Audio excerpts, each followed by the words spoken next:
suis le professeur Elisabeth Dion, je suis chef de service d'imagerie à l'Hôtel-Dieu depuis une quinzaine d'années. J'ai une pratique de la radiologie depuis plus de 30 ans qui comporte différents aspects de la radiologie, la radiographie standard, le scanner, l'IRM et l'échographie qui est une technique assez ancienne et qui a fait beaucoup de progrès durant cet intervalle.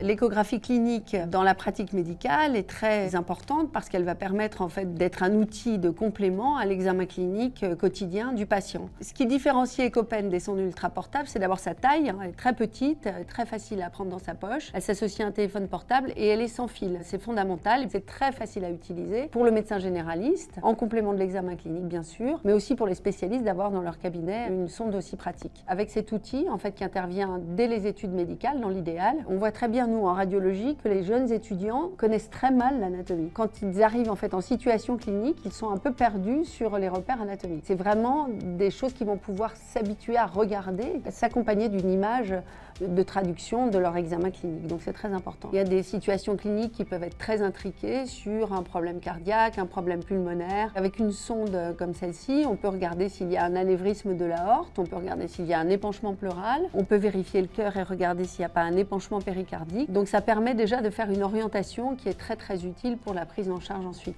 On peut également détecter des masses abdominales, on peut regarder les vaisseaux. Donc c'est vraiment une sorte de grand schéma général et d'orientation. Quand on reçoit par exemple un patient en urgence, une des premières choses qu'on regarde, c'est est-ce qu'il y a ou pas un épanchement abdominal. Ça c'est très important pour savoir si quelque chose se passe dans l'abdomen et donc c'est ce qu'on va aller regarder en tout premier. Avec une sonde comme celle-ci, on peut tout à fait aller détecter un épanchement dans le cul-de-sac de Douglas ou en intra-abdominal et donc ça c'est un élément fondamental du diagnostic de la prise en charge en urgence. On a utilisé cette sonde en expérimentation au moment du Covid. Ça nous a permis de voir les condensations pulmonaires et bien sûr les épanchements. Les épanchements sont très faciles à détecter avec l'échographie et encore plus avec une sonde qui est très facile à utiliser comme celle-ci. Ça donne confiance en fait de savoir qu'on peut avoir recours à cet outil qui va regarder en profondeur ce qui se passe. Et comme vous savez, c'est un outil qui a été développé ici à l'Hôtel-Dieu. La PHP est partenaire en fait du développement de cette sonde.